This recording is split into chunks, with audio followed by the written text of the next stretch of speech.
Welcome to the show, Brain Health, Unchaining Your Pain. And I'm really excited to talk to the amazing Jessy George on my show today. Welcome to the show, Jessy. Thank you so much for having me, Dr. Ruth. You're most welcome. We got connected through the other Dr. Phil, I believe. So I'm really excited to have you on the show and to really share your story. But before you go and do that, let me introduce you for those that don't know you. So professionals and entrepreneurs hire Jessy to really reclaim their health because most are struggling with yo-yo dieting, emotional and stress eating. So she helps them create a sustainable, healthy lifestyle. And the bottom line is you can live healthy without depriving yourself of the food you love and without having to go to the gym. And that is so true. And I'm really excited to talk to you about your story because there's so many areas that I can really relate to it. But before we dive into that, I'd love to know for you, what are you passionate about in life right now? Living a happy and purposeful life, meaningful life, being joyful in the moment that I am in, not worrying about the future, not worrying about money, not worrying about the things that I used to worry about. Just be happy and be here now. Mm-hmm. Enjoy the moment. Do you know, I think that's really important because so many people get stuck in the past, don't they? Which is what this show is really all about. It's helping people unchain their pain from past or really present experiences. Or they look to the future, but maybe in a bit of a negative way. And it's so important that we live in the present because when we live in the present and live for the here and now, we actually have that opportunity to mold and shape our future. And that's, I think, what you've really done with your journey, isn't it? Is that you've really focused on where I am now and how can I shape my now so I can get what I want for the future. So I'd love to dive into your story. Really excited to get there. But before we start, what's optimal brain health mean for you personally in the context of your journey? Feeling good, joyful, happy, and clarity and focus in what I want to do. And Clarity and focus. Mm-hmm. Yeah, and you know, I think clarity and focus is. I when I started coaching, actually, my 3 words were clarity, focus, and growth. Because I think without clarity on where you want to go and what you want to do, and actually who you are personally, who you want to be, it's really hard to move forward in life, isn't it? And it's such a fundamental part of brain health that perhaps we don't really pay enough attention to. And then the second one, which I love you saying, is focus, because we often focus in the context of brain health on the things that can hurt us unknowingly often, or knowingly, if depending on what state of mind we're in, and don't focus on the things that are going to help us and really move us forward in life. And it's changing our focus on what's really important and how we can really get the most out of ourselves in the present moment. That's correct. Our brain is as like, it's like a moldable, it's plastic kind of, it's like pliable. And neurons, we can change, firing and wiring our thoughts, being clear about what we want. And it's so important so that we can rewire our thoughts and so we are not stuck in our beliefs. And our brain is growing, it's not like stuck or going backwards. So we have to nourish it. We have to give it good thoughts. And so I'd love to go back in time. If you could take us back to the time where you really didn't have that clarity in your life, if you could take us on your journey, if you will. I'm sure. About your journey. I was born and brought up in India, and we barely had, we didn't have electricity, running water, or anything, like none of the all the fancy stuff that I enjoy right now. And I came to US in 96, and I'm an electrical engineer. Then I took my master's in engineering management and worked in the software industry all my life. When I came to US, I felt like a kid in a candy store. Everything. And you were a kid in a candy store, really, because it's full of candy in the States. Oh, that's right. I never seen any of those things, right? Cakes, cereal, cupcakes, frozen desserts, this dessert, whatever. It was like mesmerizing for me. I've never seen any of those things. So I enjoyed it. And within short period of 4 years, I became diabetic, type 2 diabetic. Wow. So that was my initial encounter with health issue. Of course, when did you what were the, because that's 4 years is actually quite quick in the scheme of things in terms of developing it. I mean, it varies for everybody, doesn't it? But the reason what were the things that you noticed? No, nothing actually. The reason for finding this out was my pregnancy. It's found out as a gestational diabetes because my baby was too big and I was gaining too much weight. So they did the glucose test, and that's how we found out that I was diabetic at that time. Wow. And then it continued. Yeah. Okay. And then what did you do next? What was the step that you took I had to take insulin. I had to control my food so that baby was not getting too much big again. Then I ended up having a cesarean section. Okay. Because of the baby wouldn't, too big because of the baby. Too big to go through the birth canal. We tried, but it didn't work. Yeah, so I did the same. I tried it, but Lily didn't even want to make it to the birth canal. She's just too busy being comfy. Yeah. So then I went back checking my blood sugar and stuff after the delivery, and I was still diabetic. So doctor said I have to go on continuous medication. Then I was put on metformin, and I was okay like that. And then I had second child. Again, I had to go on insulin, but I was better than the first time because I was more aware, I was conscious, and I was taking good care of me, But the diabetes didn't go away. It continued the journey with me. In addition to that, I had asthma, I had allergies, I had these medications. Usually it's not completely, symptom free or side effect free. I started getting acid reflux, I had edema, and then with the stress and everything in my life as it cumulatively increased, I had to go on blood pressure medication also. Gosh. So I was on medication as food rather than food as medicine. That was my life. And in 2017, leading up to 2016, 2017, my life was really in a bad, stressful state. I have my family back in India. My dad was diagnosed with Alzheimer's. My sister had a cardiac arrest. Lots of things happened in life.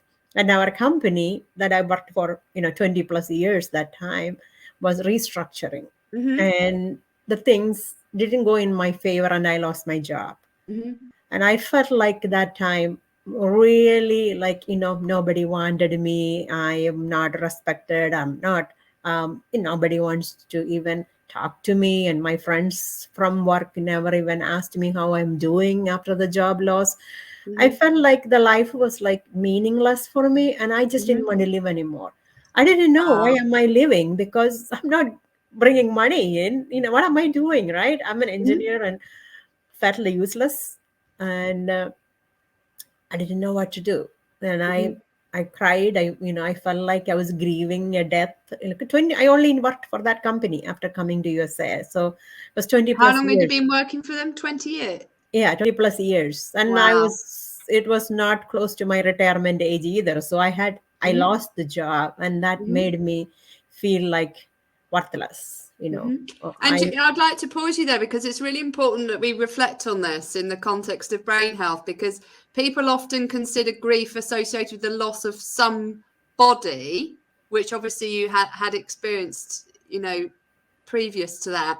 But grief also happens because you lose something that is meaningful to you, that you have an attachment to, and you were attached to your job emotionally because it was fulfilling for you emotionally, I imagine. You're attached to it physically because you got financial income from it. you're attached to it mentally because it was stimulating, you know, doing electrical engineering. And you also attached to it spiritually because it gave you meaning and purpose, that sense of purpose in life. So all 4 quadrants of your well-being were really being fulfilled by your job. And so naturally, when that's suddenly taken away from you unexpectedly, and you have that relationship of all those 4 quadrants that were fulfilling you over 20 plus years, it's a huge loss for somebody, you know, that has that taken away. And yes, you would have been grieving. Completely understandable. The work was actually really meaningful. I was working as a software engineer there, and the product that we was for cancer treatment for people. Wow. And so it was like really impacting lives by producing better quality, good quality products. So really was very meaningful to see lives change and people's testimony and all those things was really great to hear. And it was a great place for me to work with, very close to my children's, you know, daycare when they were small, and I could go nurse them. And when they have something going on at school, I could go then work from home if I have to. It was very good. Yeah. So I really mourned as if somebody passed away, even more than my family. My dad passed away, but that was a slow progression. We knew that he was going to die, but this was like a sudden. So it was sudden trauma. 2 months I cried. 2 months. Yeah. You know, I can really appreciate that. Obviously for me, although I chose to leave the firm that I was working for in the corporate world, the trauma for me was the performance review that was completely unexpected. And it's that sudden trauma, isn't it, that relates to a sudden change in your normal lifestyle that comes as completely unexpected. And then for you, and it was for me too, but for you particularly in your work situation, is that grief because of the sudden loss that you experienced gets layered and stacked on top of the trauma of being told that you didn't have it. And it's really important we acknowledge that in the context of major transitions. As every major transition we have in life, if it affects us emotionally, it is traumatic. That's right. I felt like nowhere to go. You know, all my life I went to work, so there was no place to go when I get up. No, nothing. When the family all leaves to school and work, I was alone at home, and my husband had to keep checking on me to see if I'm okay, because I've been crying continuously. You know, everybody wanted to make sure I'm not doing anything bad. And I'm a believer. I'm a Christian. My friends, Christian friends, prayed for me, gave me Bible verses to meditate. And all of a sudden, I felt like God was telling me to take a complete break. Don't worry about job. Don't worry about anything. Just work on me. You know, just take care of me. You know, I am so important in everybody else's life because I have children and I have a husband. How old were your children at the time? At that time, it was 17 and 13. Yeah. Wow. Now they're 21 and close to 18, one of them. Yeah. But everybody's in better place right now. But this was a lesson for the whole family, for everybody, because kids saw how mama dealt with a job loss, you know, how I came out of it and how I'm thriving right now. It was a lesson to them. They understood everything that happened, right? So I think it was good lesson now thinking back, because it is, you know, not it was, it is a good lesson that everybody had to see it, learn it, because life is not like a straight line. It is a spiral. You have to, it is like a spiral. And our brain is so much important in our life than anything else. Continuously nourishing it with good thoughts and good food, you know, gives us good energy for us, gives back. I can sit quietly now for a long time, which I couldn't do before. My mind what were you at? What was the lead up to this to being told that you don't have a job anymore. Could you describe to us how your life, where you've got to in terms of your brain health and your physical health? Yeah, so that part when I lost my job, I took a break from my Mm-hmm, life. I went to India, visit my dad and my sister, came back, and then I decided I'm going to work on myself. And mm-hmm, the 3 months I ate better. I researched myself how to eat mm-hmm, better and what. I mean, I ate already better home mm-hmm, cooked meals. I was not eating any processed meal or anything, but mm-hmm, I wasn't nourishing my body enough and I wasn't eating for the diabetes control. mm-hmm. So I researched, I learned things, and I felt my blood sugar was going down. And then 3 months later, I went for my annual checkup and I was not diabetic anymore. Doctor was Wow. surprised. The A1C changed from 6.5 or 6 to 5.4. Mm-hmm. And doctor himself was surprised. And he took me off of my blood pressure medications. Wow. And from there, it only improved my health. Yeah, it was Mm-hmm. like an amazing transformation that uh, started the journey. So then I felt good about myself. As we make small success in life, we feel that we did something, we achieved something, right? That Mm-hmm. was a good turning point in my life because I felt so proud of myself. At least I reversed the diabetes. Oh, Yeah, which instead of which is which is an amazing accomplishment, because lots of people think, when you get diagnosed with type 2 diabetes, they almost think that that's the end. That they're stuck with it. yeah.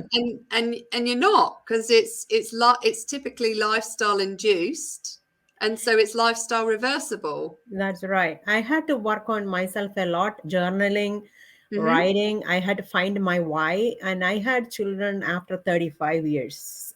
I was more than I was 35 and my son was born. I Mhm. mean, that means I don't have much longer. If I don't live longer, I won't be able to see my children growing up, right?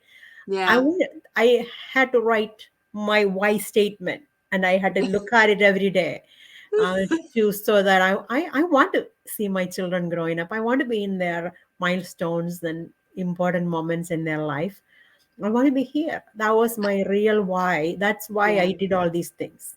And Yeah. I wanted to prove that I can, I want to be healthy, right? And Mm. then lots of good things happened after that.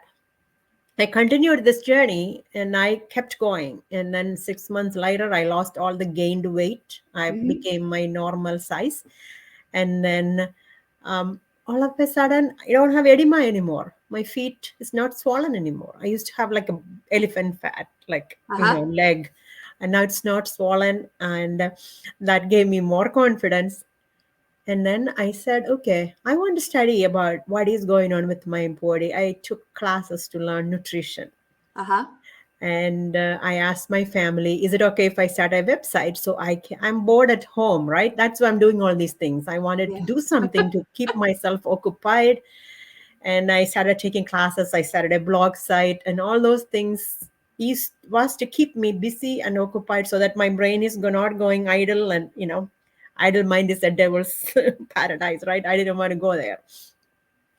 So that's where all this nutritional journey started. Then I said, okay, oh, my allergies are disappearing. Fast forward in 2 years, I could take off myself off my allergy medication, even the Wow. inhalers. I was on 3 inhalers, Oh my a, goodness. a preventive, a rescue inhaler, and a steroid inhaler. So I Yeah. was able to get rid of them, and I was able Yeah. to reduce my allergy medications. Yeah. And And can I just pause you there, because I'd love to know what key steps you took, because obviously this was a quite a an incremental journey for you. What were the key steps or interventions that you made food in your was the main lifestyle?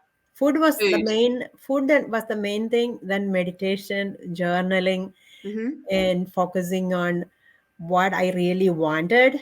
Mhm. The intention was for me to live longer, and that's what I Mhm. wanted. I kept on looking at my why. I made affirmation statements, Mhm. and did it every day, until, and my daughter did an amazing job. She gave me a jar and told me, you have to write one good thing about you every day. It's a Yeah. thanks living jar she gave me. She made me write. She put paper strips, cut everything in. I have to write Yeah. one good thing about me and put it in that jar every day. Oh my goodness. Even the family was behind me. And I had to tell my husband, don't bring me chocolate after dinner, okay? If you really want to give me dark chocolate. Otherwise, let's break these traditions of Yeah. eating dessert immediately after Yeah, dinner I and can things like really relate to your story, because when I eh, when I fell pregnant with Lily, and my story was I was told at the firm I had no emotional intelligence shortly after having a miscarriage and went into a very dark hole. But I decided that I wanted to get my life back, so I started on a coaching journey and then went on a brain health journey. But my why was very similar to your why, which was I want to be around for my daughter. And I was 42 when I fell pregnant with my daughter. So, yeah. so I was almost a geriatric mum. That's And I want to be around when has a 60th birthday. And my lifestyle wasn't going to get me to that point. I would be 102. So it was really important. That was my daughter was my why, like your kids that that are your that's why. And yeah. They give us so much to look forward to, right, in the life. yeah, Yeah, yeah, it's yeah, amazing. I'm grateful that you were able to do that. Now you're helping others. Isn't that yeah. amazing? Yeah. Yeah. So I'd love to, I want to probe deeper because I know you went into learning about nutrition, and nutrition was really what turned the key for me and unlocked the lock to allow me to lose the weight. And obviously coupled with exercise, but really you can't exercise your way out of a bad diet. you Yeah, know. that's right. And I don't believe in going to the gym, because the Uh-huh. more you do the weightlifting and do the hard things, you will feel more hungry. That means you have to eat more food. So then it's a cycle, right? You eat more, you go to the gym, burn your calories, come back and eat more, right? So Uh-huh. I don't, I mean, exercising and moving your body is very important. We are humans, but that Hmm. doesn't need you need to go weight lift or hard things. You don't need to Hmm. do unless you want to build muscles and go, you're an athlete or something's different. Women Hmm. who are more than 40 years old in a menopausal stage, that's not what we want, right? We want our body to function better. Hmm. Yeah, Hmm. that's even I don't think even I had too much of hot flashes either, because Hmm. everything improves when you eat better and know Hmm. what is that your body needs. As Hmm. an Indian, we ate a plate full of rice and few vegetables on the side, or meat, some we call them those are our sides, and our rice was like a plate full of rice. Hmm. And I had to rethink. I had to think, what is that I want for my body? All this rice gets converted to sugar, and my Yeah. body already has enough sugar. I didn't need anymore. Hmm. So I had to change all those. I had to increase my reverse. The carbohydrate is very little, but proteins and vegetables that Yeah. provides me the real nutrition, minerals, and vitamins Hmm. that I need for a body. That's what I wanted to provide. Hmm. That's how I changed it. Hmm. And did you cut out dairy and wheat as part of your Wheat, nutritional changes? wheat, yes, but Uh-huh. I don't drink milk, or I do. Cheese is okay for me, Okay. little bit. But I, from being from India, we don't eat, we never had cheese, so Yeah. it's not like I'm eating cheese like Hmm. heavily. But cheese seems to be okay for me. Good Hmm. quality cheese, Hmm. and yeah. Otherwise, I don't eat any dairy or anything. Hmm. Milk, I mean, I don't use milk. Yeah. Coffee, I'm okay, just black coffee or almond milk Hmm. sometimes. Nothing else. Yeah. And what was the big shift in your diet? Was it purely cutting out the simple carbohydrates Yeah, that made the shift and that's increasing your right. Yeah. vegetable consumption? Yeah, that's right. Along with, a mindset that I can do it. Hmm. Mindset was so important. Otherwise, we always fall. We have family, right? Everybody, nobody else has this issue. They will all offer me this and that, eat this banana, eat that, grapes, Hmm. whatever. Everybody is offering me everything, and it's a house, right? I had to learn to tell self-talk. I had to learn to talk to me, saying that is not what my body needs at this time. So they can eat because they're okay, and my body is different. I'm unique, and my body functions differently than other people's body. So just take care of me. So it's a lot of talking to me and coming up with solutions that I can tell family without offending them, and telling them that it's okay, you guys can have it. I'm just not in the mood for it or whatever. Yeah. And I know for me personally, and did you notice a shift in the habits of your family members as you Oh yeah. as you modified Everybody, and role modeled the way? everybody now, yeah, everybody reduce the amount of food they consume and the quality, like I'm the one cooking and giving, right? Yeah, So nobody cares, one cup of uncooked rice lasts us for almost a week for for two people, my husband yeah, and my daughter. They hardly consume too much, very yeah, little. Yeah. yeah.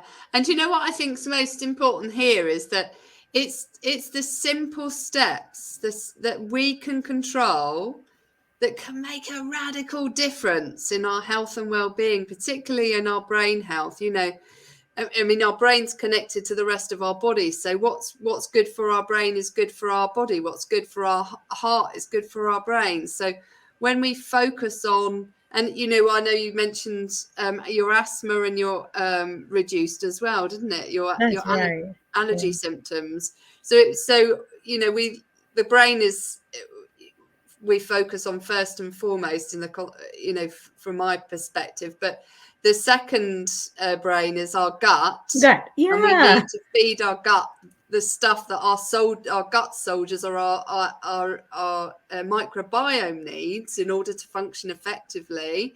And up to 90% of the neurotransmitters are made in our gut. So Gut. if we don't feed our gut, we don't feed our brain. And often people will feed their gut the wrong things that That's right. actually reduce the quantity of neurotransmitters made, increase inflammation. Sugar is a classic, and simple carbohydrates actually gets turned into sugar in your stomach and also in your gut, and then that feeds the bad bacteria and the yeast that's in your gut, which creates bloating and increases inflammation, creates a leaky gut, allows unhelpful substances, including bacteria and viruses, to transmit through your gut and into your system. So it's just that simple step, and we know, and is sugar is such it's a toxin for our gut. It's not helpful. It's a contributing factor to inflammation. And if we can take simple steps to reduce our sugar consumption and not go to, like you said, the candy store, and not let the candy store come into our homes, and cut out the sugar, then we can make and the simple carbs, which turn into sugar. So white rice, white bread, white pasta, are classics. Then we're going to be in a much healthier place and a much healthier gut, and then a much healthier brain. That's right. And most of the serotonin is produced in our gut. There is Exactly. lots of things that, there's so much connection between brain and gut. Ghrelin and, leptin, all communication channel between the hunger brain does through hormones. It's so important to nourish our body in a way that our communication channels function better, right? Absolutely. And coming back to your point of insulin, it's easy for us to not notice that perhaps we're diabetic, because actually our blood sugar levels could be okay, but our insulin levels could be spiking. So it's really important that we not only look at our blood sugar, but we look at our insulin levels, because it's the insulin that drives the metabolic dysfunction, that causes us to gain weight, to put the fat around our middle, which then acts as a cytokine storm, which increases inflammation in our body. And if it's inflammation in our body, it will be inflammation in our brain. So focusing on that simple thing of reducing your simple carbohydrates and getting rid of the sugar is so important. And I know for me, I am actually addicted to sugar. So I can't, because we used to have sugar all the time as a kid. And going to a opening, it's like one pop and you can't stop. So there's certain biscuits that are made here in the UK that if I open them, I literally can't stop eating them. So the only way I can stop myself from consuming it is just to not have it in the house. Same here. India has also had so many good biscuits, we call them too. And yeah, I would go to the Indian store here and buy that, used to. But now it's all, I can tell myself I don't need that anymore. I had enough. I enjoyed enough. And if I want, I can have one or two, but it's okay. I don't need them. Yeah. And how did you do that mindset shift? Because some people kind of can find it really overwhelming, can't they? It kind of feels like too big a deal to do the changes to the food, or they feel like they're giving up something. I don't want to give this up. Yeah, I want to give a tip that I usually teach my clients. It's called a 3-bite rule. There is nothing off limit. If you really, it's all up to you to change your lifestyle, right? For your purpose, and everybody's purpose is different. And we live in a society where we are exposed to functions and celebrations, and everything is a candy holiday. So I teach them something called a 3-bite rule. So first bite is to, and just to know about the food mindfully, just analyze the food, texture, taste, how you feel, that bring back any memories from childhood or family or whatever. Just ruminate, just think about the food before and put in your mouth and have it. First bite. Second bite, really dive deep into the mindfulness aspect of eating food and enjoy it. And the last bite is to say, food will be still, we have so much abundance. Food will still be here, and there is no need to worry about it right now. You can have next time, and then there will be next time. So don't worry about it. So keep self-talk going and cherish it next time. Just say bye-bye. So third bite is to say bye-bye. I'll see you next time. And happily leave the food. And, so that way you are not depriving yourself, but you're enjoying it. At the same time, we had a funny moment. I want to say a funny story. One of my clients texted me one day and said, I used the 3-bite rule and ate 3 candy bars instead of one. We get this Hershey's candy bar here, like, like this big, not one. That was her lunch. So she ate 3 candy bars using 3-bite rule. I said, that's not what I meant. Then I had to go back to square one and teach what is a bite. It's not shoving down food in your mouth. It's about mindfully eating and enjoying the food so that you're not feeling deprived. Yeah. And if you're going for a party this week or something like that, then save that dessert or whatever for that day. Don't indulge in it throughout the week, right? Have a planned indulgence. Plan that day and cherish it that time rather than doing it every day after every meal, And in here, breakfast itself is here in America is always muffins and cereal and sugar filled things.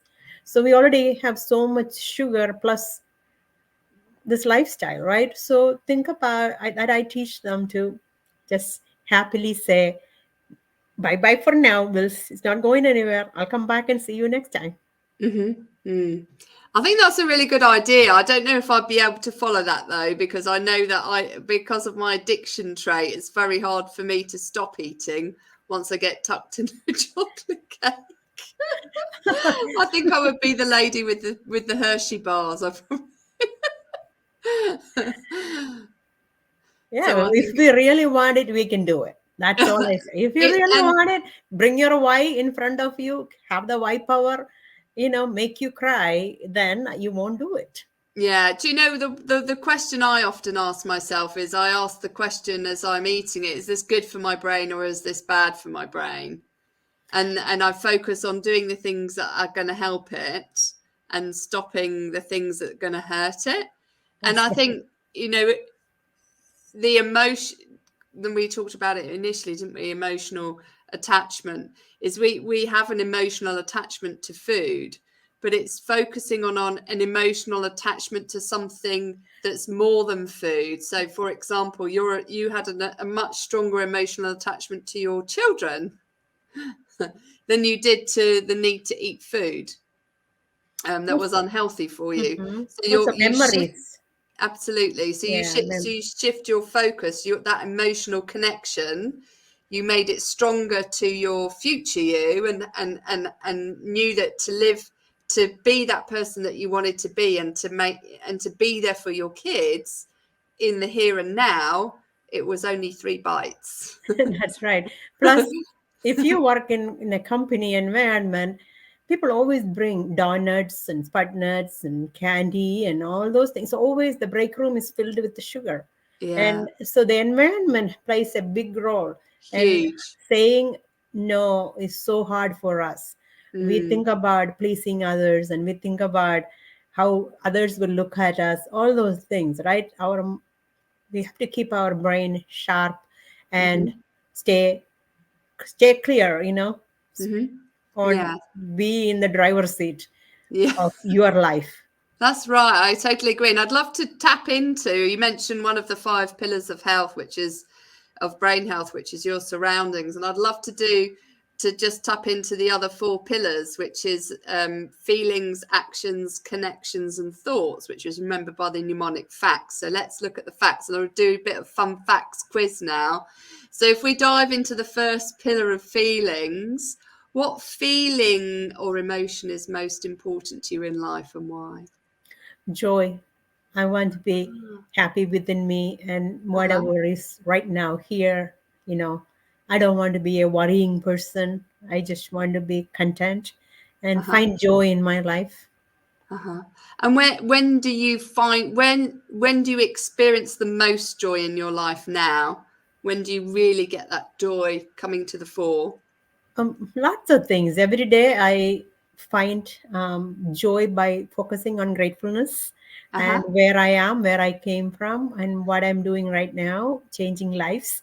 And changing other people's lives is such a joyful experience when somebody tells me I did this and lost this much weight, and I feel more confident, and I feel myself, all those little moments that brings joy to me. And Plus, what was your weight loss on your journey? Because I know you lost quite a lot of weight. What I was your lost total weight loss? 32 pounds that time. Yeah. And kept Wow. it off till now. It's off still now. Yeah. I'm not That's amazing. fluctuate to 2 pounds here and there, but Yeah. Amazing. And when was your lowest? Mentioned joy is most important emotion. When were you at your lowest in terms of not having any joy? When did that happen? I can remember right now is many incidents happened, like coming to US. It took long time, 4 years to get my visa. That Wow. gave me lots of stress, and the job loss. Those are the things, and my deaths in our families, things like that. And I loved it. The next question, A, is for actions. So what's the most rewarding or fulfilling thing you've ever done? Lots of things. I can now hike. I never was able to go hiking. So Wow. going to see places, hiking, and see what my family sees, it's something amazing. And I did a 5K ever in my life. I could not even walk a few steps without taking Wow. inhaler. So I was able to, make that 5K possible. Yeah, those are like Wow. And amazing what moments. would you be your big goal from a hiking perspective? Do you have any goals set for Oh, I yourself? want to still go hiking. Yeah, we keep going different. There's lots of mountains here where I live, and I would love to explore and see, go climb. Yeah. Wow, amazing. And do you know, I think it's so important that we acknowledge how far we've come, because sometimes getting to a next stage can feel really overwhelming, but actually really acknowledging where you've got to in life. And I know you mentioned you now lost 32 pounds and you've kept it off, but those little incremental steps, noticing that you can walk, noticing that you can now really walk 5K with no inhalers, no medication. It's Yeah. really amazing. I can still, there's a lot of things right now when we're talking, I can hear the waterfall sounds that I really enjoyed, which I couldn't before. I could hear Wow. the sound, but I could never reach the top to see it. Yeah. And now you can connect with your surroundings in such a different way and see surroundings that you wouldn't have, being able to see, which is the fifth pillar of brain health. Is previously your surroundings were taking the energy out of you and the joy out of you, and now they're putting joy back into you, which Then is into my which is life. That's right. which is wonderful. So I'd love to go on to the third pillar of brain health, which is connection, and this is connection to yourself. What is for you the most important value that guides you in life? Being me. I sit quietly in the morning so that I can connect with myself. I do a scan from top to bottom to see how I'm Uh-huh. feeling, what's going on within me, what thoughts comes up. I get lots of intuition that time, ideas. God gives me ideas. Uh-huh. So all kinds of happens in my quietness. Being still gives me an opportunity to connect with me, what's going on with me, what am I worried about, or what am I Yeah. thinking, what is my focus for today, how can I be more productive, how can I be joyful, how can I be impactful today. So morning is my precious moments that I enjoy, being Wow. quiet, meditating, reading scripture, Hmm. just being. Yeah. And I know people sort of can be, I do meditation and I love to ground myself, and I find it really helpful to just connect with the earth, actually. And it could be as simple as just lying on the floor in my house and just being still, like you say, and closing my eyes and connecting. What is it you really notice when you first started doing that on your journey to recovery? What was it you really noticed when you First started it? was a monkey chatter, like the mind was like wandering and I couldn't quiet my mind down. My body always wanted to do this and that and get out and couldn't sit quietly, but now I Uh-huh. enjoy the quietness.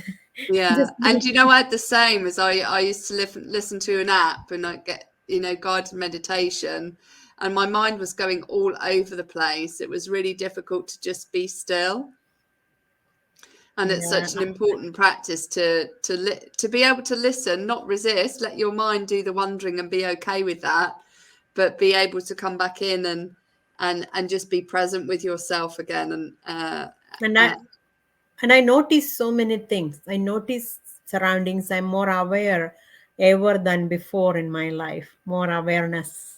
Wow, wow.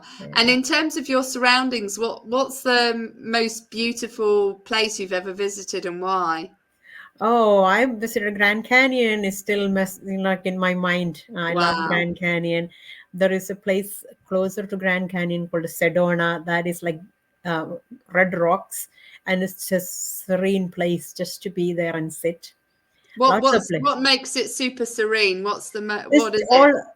It's not crowded. First of all, it's just like Uh-huh. red rocks all around, and you can go hiking, walking into the place. Uh-huh. Not, yeah, it's just beautiful, quiet. And very hot, isn't it? The Grand Canyon. What is that? Isn't it hot? A Grand Canyon? No, Oh, isn't it? it has all kinds of weather. Yeah, and Okay. Arizona it is, and yeah, that's. And where would you do you just love to do you sit on a rock and Oh, just I like to just soak it in. Yeah.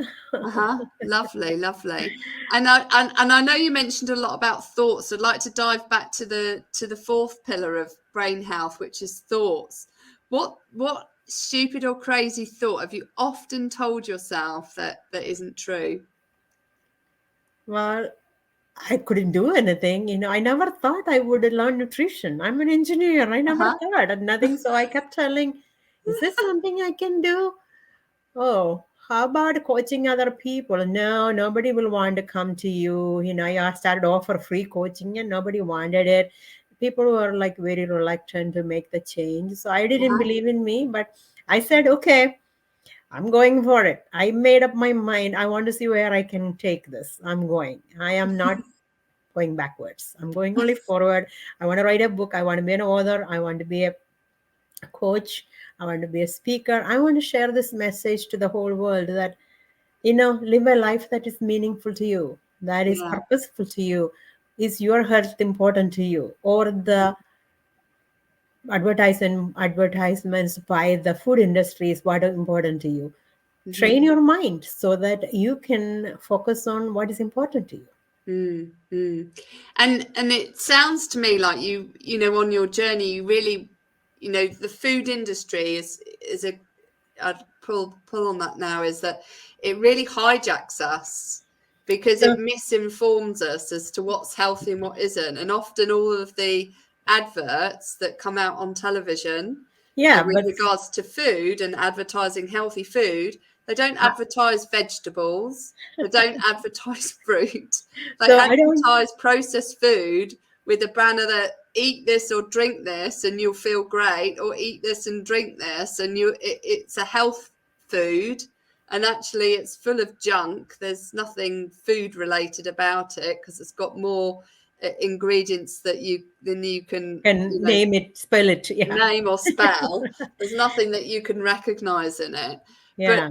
I love the fact that when we started the conversation, and it was like a kid in a candy store, and obviously you kind of got brainwashed almost by the opportunities that you not experienced in your native country, going, wow, this is amazing. And actually amazing is what you can do personally inside and leverage the surroundings to bring out the best of you. And we can often let all of this noise that may look, flashing lights and glitzy and glamour actually isn't serving us.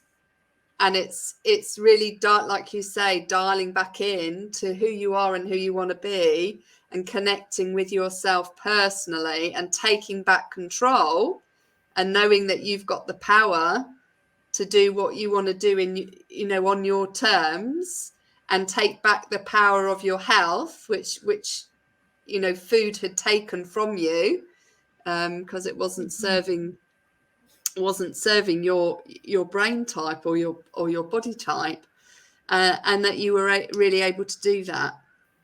Yeah, I say feed the brain with good thoughts. Don't watch a TV when if you're kind of thinking about the things you're going to watch and see, then don't watch it.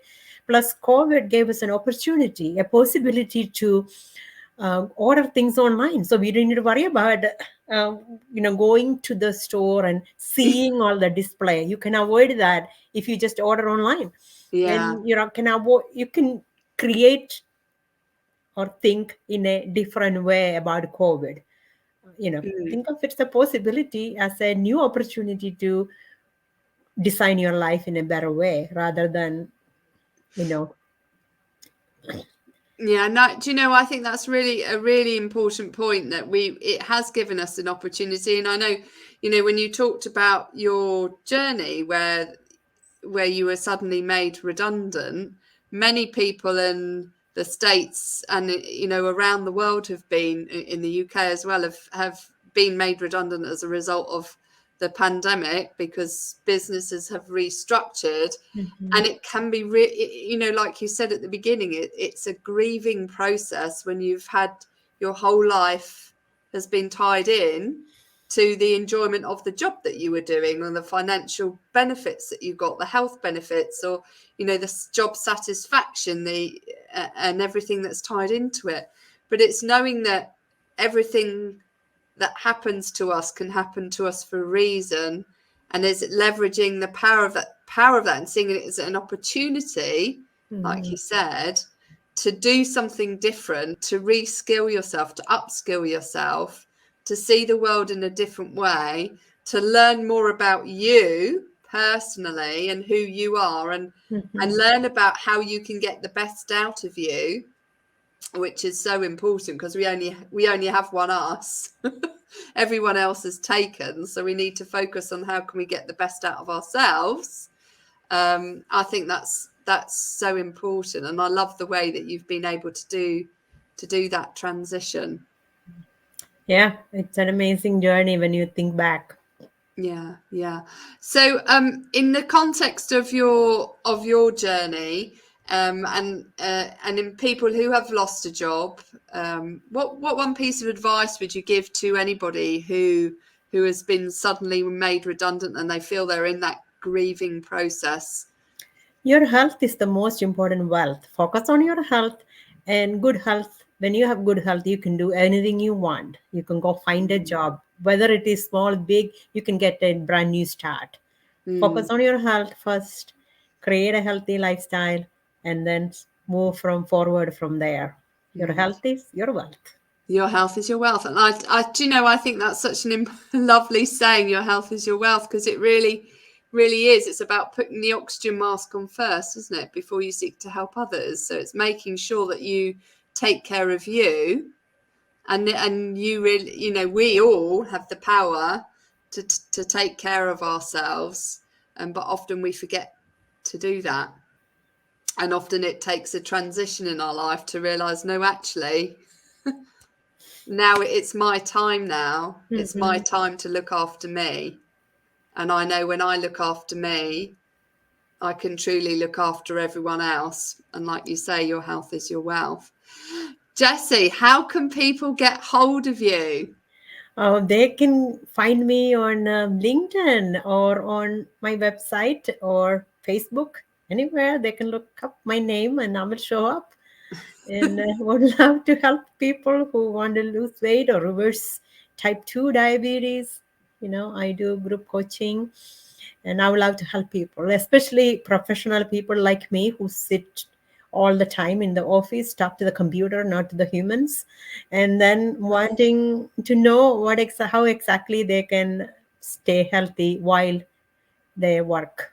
Yeah, and you know, such an important thing to do in this day and age, because we can so easily get stuck behind a computer screen and get sucked into a lifestyle that is very static, and involves getting the quick takeaways because we can't take ourselves away from our desk, and making sure that we equip people with the right tools and techniques so that they can really take back control of their health and well-being. So Jessy George on LinkedIn, and that'll be posted in the notes as well below. Jessy, it's been an absolute pleasure talking to you. Thank you so much for sharing your story and your amazing journey of recovery, of, you know, reversing type 2 diabetes and coming off your blood pressure medication, and you know, no longer having to take your inhalers for asthma, and coming off 3 of those. And it just goes to show really the power of food, where if you use food as medicine, then you don't have to use medicine as food. And you've really proven that food is medicine, and it's much better if you can use it in that way. So thank you, Jessy, so much for sharing your journey. It's been a real pleasure, and I've loved connecting with you. Thank you so much. Appreciate you and love the purpose. No, you're most welcome. Now remember, everybody, this show is all about brain health and unchaining your pain. You are not stuck with the brain you have the power to make it better, and we're here to show you how. And now, as a short note from our sponsors. I really hope you enjoyed that conversation. Thank you so much for listening. Please be sure to like and share this episode and leave a review on my website or on Apple Podcasts. If you're looking for opportunities to optimize your brain health or unchain your pain from a past trauma, make sure you visit my website www.ruthmaryallen.com and use the code podcast10 at checkout to get 10% off all programs. And always remember, you are not stuck with the brain you have. You have the power to make it better. You have the power to unchain your pain and optimize your brain power and performance so that you can win back energy and time doing what you love.